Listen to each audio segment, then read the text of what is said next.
Kahit pa man sila ang naghahari sa kabubatan, maraming hamon at panganib pa din ang kanilang kinakaharap upang mabuhay. Ang paghahunting ng makakain ay isang gawain na mapanganib at nakakaubos ng lakas. At madalas ay umuuwi sila ng walang huling pagkain.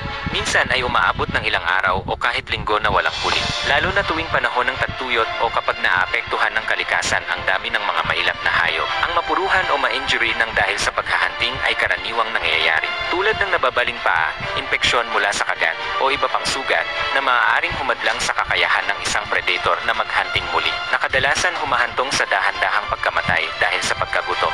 Gayunpaman, may sariling balanse ang kalikasan.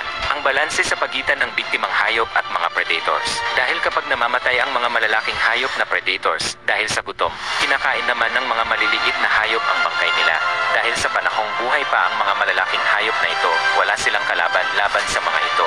Kung wala ang mga natural na patakaran ng kalikasan na ito, pwedeng maubos ng mga malalaking hayop na predators ang lahat ng maliliit na hayop na kanilang biktima, na magiging dahilan din ng kanilang pagkawala dahil sa kakulangan